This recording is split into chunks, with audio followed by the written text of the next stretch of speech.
आपल्या गावात काय चाललं पाटील, येणे 150 कप चहा सांगितला. फुक्कट मोठेपणात जगायची सवय लागली. फुक्कट कवर जगायचं रे, फुकट मोठेपणात. हे लोक आपल्याला फुगी देत आणि आपल्यात जुटून देते. मग आपण नुसते गोटेच घेतो. हे आता बंद करायचं. राजकारणासाठी मराठ्यांच्या अंगावरती हात टाकायचा नाही, रक्त सांडायचं नाही.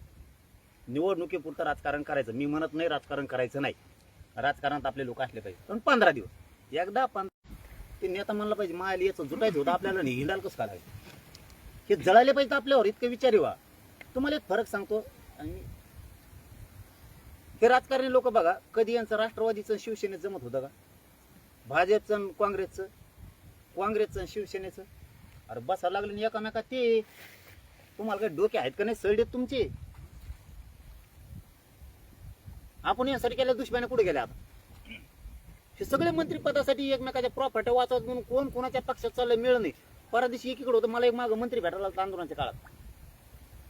ते म्हणलं तुम्ही विरोध पक्षात होते. नाही म्हणले काल मंत्री नाही झालो मी. काय म्हणलं एखादच मंत्री झालो पाहिजे, एका राहतीच म्हणलं आता तुझा बरी घेणार का काय? ते म्हणलं हा. म्हणलं जाईल मंत्री पद, कशाला मराठीत नाही लागू तू, नाही तर तू आत्ताच आलेला आहेस. हे सत्य आहे. कोण कवाची कोणत्या पक्षात जाईन, कोण कोणकडे जाईल, काय मिळणार राहिला.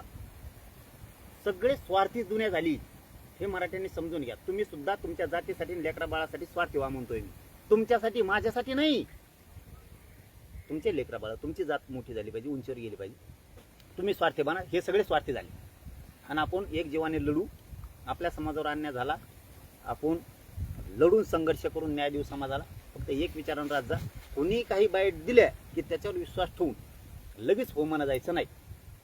कारण जोपर्यंत त्याचा आपण ऐकतोय तोपर्यंत तो आपल्याला चांगलं म्हणतो. आता उलट झालंय. मग आता असं उलट झालंय, त्यांच्या मनाप्रमाणे काम करून दिलं ते म्हणतात पाटील लय चांगलं, आणि त्यांच्या मनाप्रमाणे नाही करून दिलं ते म्हणतात केला आमचा वापर. येता यायचे माणसं. आणि तू तर काही कुठाने करत होतं ते जमतं. म्हणजे तुम्ही करणार कुठाने आणि आम्ही करू नको म्हणलं की आम्ही वाईट. लगेच आमच्या विरोधात पत्रकार परिषद, लगेच बाईट सुरू. आता बहुत कम नाही दिल्या. मग आतापर्यंत का नाही बाईट दिल्या?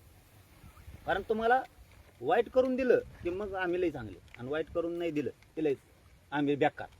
म्हणजे काही काहीची तर प्रथा अशी. ते म्हणतात आम्हाला मोठंच होऊन द्या ना, सुधरूनच द्या ना. तुला मोठं होऊन कोण नांगर मोडायचा? मोठा झाला तरी जातीचंच करायचं, आणि गरीब राहिलं तरी जातीचंच काम करायचंय ना. ते म्हणते आम्हाला सुधरूनच दिलं नाही. आता यांना सुधारणं म्हणजे काय?